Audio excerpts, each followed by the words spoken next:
Hello YouTube World, bonjour les amis. Eh bien, de nouveau nous nous retrouvons dans la série de la découverte du cœur du Père. Alors c'est passionnant parce que avec ce filtre-là, on découvre des passages de la Bible que on ne soupçonnait même pas, et dans une lecture, je dirais, normale, on verrait même pas certains versets.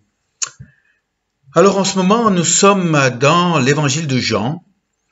La dernière fois que nous nous sommes retrouvés, c'était Jean 14, 16. Et aujourd'hui, j'aimerais mener une réflexion sur le verset Jean 14, 21. Alors, je vous le lis. « Celui qui a mes commandements et qui les garde, c'est celui qui m'aime. Et celui qui m'aime sera aimé de mon Père. Je l'aimerai et je me ferai connaître à lui. » Alors, ce verset m'intéresse pour la simple raison que Jésus nous donne un moyen de discerner qui sont ceux qui aiment Dieu vraiment. Alors, quand j'ai posé la question une fois à un homme qui était dans un état rétrograde en tant que chrétien, qu'il l'avait été, mais qu'aujourd'hui il avait abandonné la pratique de sa foi, je lui ai posé la question, est-ce que tu aimes toujours Jésus? Alors, indigné, il m'a dit, mais bien sûr que j'aime Jésus. Je me suis dit, mais ça se traduit comment? En tout cas, il n'allait pas me dire le contraire. Il n'allait pas me dire, non, j'aime pas Jésus, je crois pas en lui, tout ça c'est de la rigolade. Il va pas me dire ça. Donc quelque part, pour se rassurer, pour se donner bonne conscience, il va dire, j'aime Jésus. En fait, ce qu'il est en train de me dire, c'est qu'il est sympathisant, qu'il croit toujours à la Bible, qu'il croit toujours à Dieu, que globalement il est chrétien pour la simple raison qu'il n'est pas musulman. Mais est-ce qu'il aime Dieu? Franchement. Alors c'est la question. Quand je pose la question à d'autres, alors ils me disent, eh bien moi j'aime la louange. Ah oui, j'aime la louange, j'aime ces magnifiques chants, j'aime louer Dieu. Oui, mais c'est pas vraiment la question. Ou d'autres, ils disent, moi j'aime la parole de Dieu. Avec un certain monsieur, quand je lui ai posé la question par rapport à la parole de Dieu, il a dit, ah oui, à la maison, attendez, j'ai plusieurs versions de la Bible, j'en ai même 15, il m'a dit, 15. Alors, il avait Louis II, il avait la France courante, le Semeur, il avait également la version, la traduction d'Arby, il avait la Colombe, il les avait presque tous. Mais est-ce que c'est une réponse, ça, à la question, est-ce que tu aimes Dieu? Parce que aimer la Bible, ça peut nous donner une certaine satisfaction, certaines connaissances, mais c'est pas la même chose qu'aimer Dieu. Oui. D'autres vont peut-être dire, ah oui, j'aime Dieu, j'aime me retrouver dans l'église avec tous mes amis chrétiens, de partager des bons moments. Mais venir simplement à un culte, retrouver ses amis, est-ce vraiment aimer Dieu? Je vous pose la question, parce que Jésus nous pose cette même question. En fait, il répond à sa question. Il dit, celui qui, comment a-t-il dit? Celui qui a mes commandements et qui les garde, c'est celui qui m'aime, qui m'aime. Alors, donc, là, c'est très clair. C'est est-ce que nous avons ces commandements? Est-ce que nous les vivons? Est-ce que nous les mettons en application? Parce que c'est là le véritable défi, n'est-ce pas? C'est une chose de croire dans les versets d'aimer son prochain, c'est une autre chose d'aimer son prochain. C'est une chose de dire aux autres, quand ils passent par des mauvais moments, faites confiance à Dieu, mais quand toi tu passes par un mauvais moment, est-ce que tu fais confiance à Dieu? Et voilà le problème. C'est que très vite, on peut tomber dans un espèce de sentimentalisme, un espèce de bien-être chrétien dans l'ambiance d'une réunion, quand il y a la musique, les chants, la chorale, quand il y a la foule, quand il y a un prédicateur puissant, et là on ressort gonflé à bloc, et puis là on aime Dieu. Mais le lendemain, quand il faut pardonner, le lendemain, quand il faut croire malgré tout, est-ce qu'on aime toujours Dieu? Et voilà la véritable question. Jésus nous dit quelque chose de surprenant dans ce verset. Il nous dit que le Père aime celui qui aime Jésus. Alors c'est quand même surprenant, parce que on dit toujours, et on l'entend toujours dire, mais Dieu a un amour inconditionnel. Ça veut dire qu'il t'aime, peu importe qui tu es, peu importe ce que tu as dans ton cœur, peu importe ton comportement, ton niveau de vie, tes convictions, que Dieu t'aime. Et moi, je ne contredirai pas ça, car Dieu a tant aimé le monde qu'il a donné son Fils unique. Mais ici, Jésus dit que le Père aime celui qui l'aime. Il y a une notion de tri qui se fait dans cette phrase-là. Ça veut dire que si moi, je crois en Dieu, mais je n'ai pas un amour réel pour Jésus, un amour qui m'engage, un amour qui me pousse à obéir à ce qu'il veut de moi, de marcher sur ses pas, de faire selon ce qu'il demande plutôt que selon ce qui m'arrange. Eh bien, si je suis prêt à faire ça, le Père va m'aimer d'une façon particulière. Je pense à une maman à la sortie des classes. Elle est bien disposée envers tous les enfants qui sortent de l'école. Mais quand tous ces enfants arrivent, eh bien, elle cherche surtout un visage. Elle cherche surtout un enfant, le sien. Et quand elle le voit, eh bien, quelque part, elle ne voit plus les autres. L'enfant la voit et court vers elle. Et elle le prend dans ses bras, content de la voir. Et elle l'embrasse, elle le tient. Et maintenant, eh bien, ensemble, ils repartent vers la maison. Est-ce qu'elle n'aimait pas les autres enfants? Non. Non. Elle les aimait. Elle était bien disposée envers tous ses enfants, sauf s'il y avait quand même un problème quelque part. Mais il y a quand même un amour d'une mère pour son enfant. De la même façon qu'il y a un amour d'un Père céleste pour son enfant.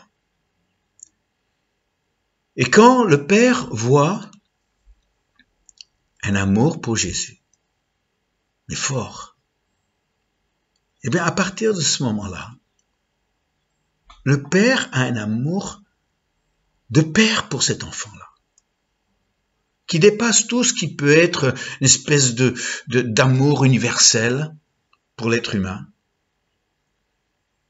Et là, eh bien, il y a un amour qui n'est pas un amour théologique, c'est un amour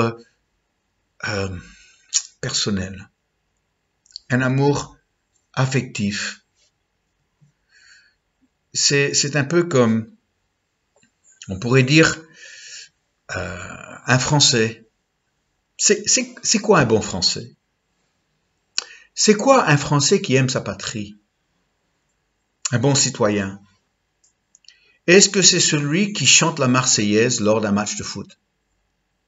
Parce que on peut chanter la Marseillaise et après se moquer de ses dirigeants, moquer de son histoire, moquer de sa culture, moquer de ses valeurs. Mais quand c'est la France qui joue, alors on est très français. Alors on chante la Marseillaise avec beaucoup de hargne, de conviction. Mais être français, c'est beaucoup plus que chanter la Marseillaise lors d'un match de foot. Comme être chrétien, c'est beaucoup plus que chanter un chant lors d'une louange, lors d'une réunion.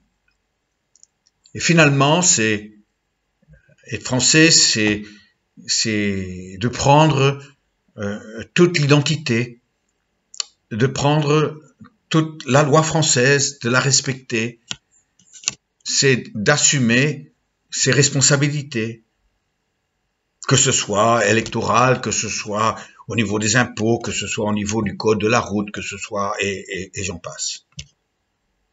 Chanter la Marseillaise, c'est bien gentil, sur le coup, ça fait chaud au cœur, mais il y a beaucoup plus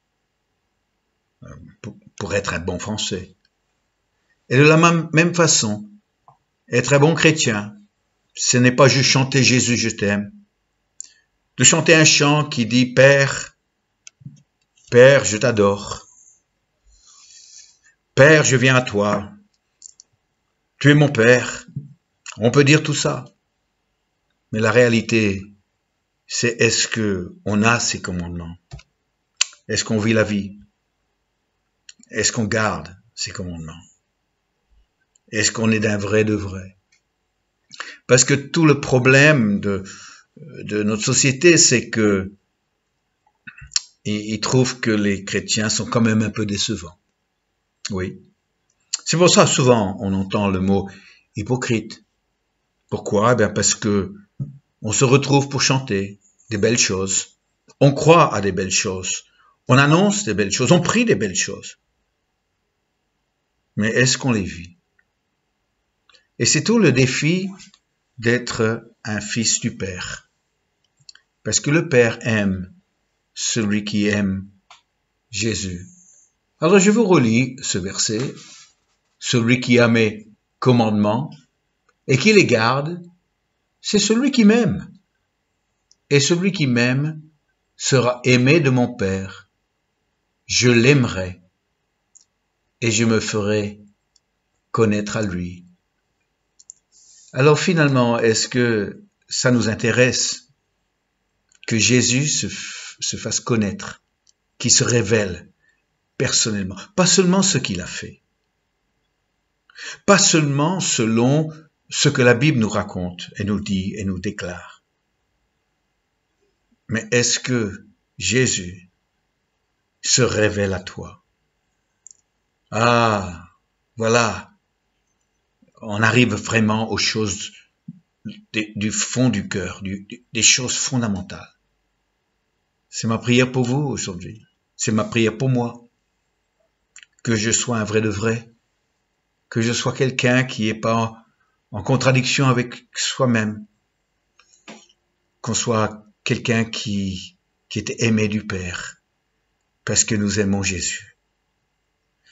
Alors, chers amis, ces moments partagés autour de la parole de Dieu me ramènent à cette réflexion concernant le Père, que je peux être le Père ou je peux être le fils biologique de mon Père, mais un fils biologique, ça ne veut pas dire grand-chose, parce que combien de fils biologiques ne connaissent pas leur Père, sont indifférents, sont même en rupture avec leur Père.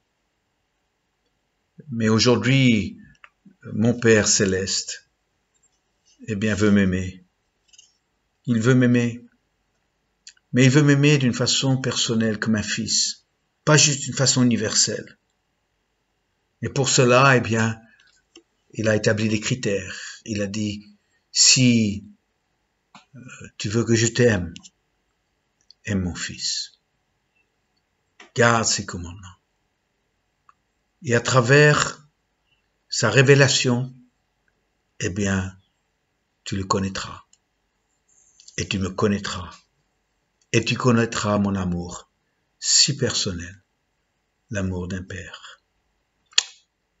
Merci d'avoir passé ces quelques moments avec moi, de toute votre attention. On a encore bien du chemin à faire ensemble. Comme je l'ai dit précédemment, si vous souhaitez les notes de ces réflexions que je partage avec vous, il suffit de voir l'introduction à ce passage, à cette vidéo, et vous repérerez la vidéo, pas de la vidéo, mais mon adresse email. Et là, vous m'envoyez une demande et je vous enverrai le texte de ces réflexions. Et si on prie ensemble avant de se quitter. Père, aujourd'hui, eh bien, tu cherches de vrais fils, de vraies filles. Tu cherches ceux qui vont connaître ton amour particulier, pas juste universel. Ceux qui ont se sont appropriés tes commandements, les commandements que Jésus nous a donnés, et qui cherchent à les mettre en application. Père, c'est tout un défi. Ce n'est pas facile. Dans tout ce que Jésus a dit, il y a constamment des défis. Mais pour nous, nous sommes tes enfants. Et si c'est ça le passage obligatoire, eh bien, nous l'acceptons et nous apprendrons à passer par là. Oh Père, combien ton amour est important pour moi. Combien je veux être aimé de mon Père céleste. Combien je veux l'aimer aussi de tout mon cœur. Merci Père, car tu nous as ouvert la voie et nous nous sommes lancés dans cette voie et nous y sommes heureux de la vivre ou de vivre cette vie comme tu nous la proposes. Merci, ô mon Père, combien je t'aime. Amen. Alors, je vous dis à une prochaine fois avec un autre verset qui va nous parler du Père et de notre relation avec lui. Merci, chers amis, et au revoir et à la prochaine. À très bientôt.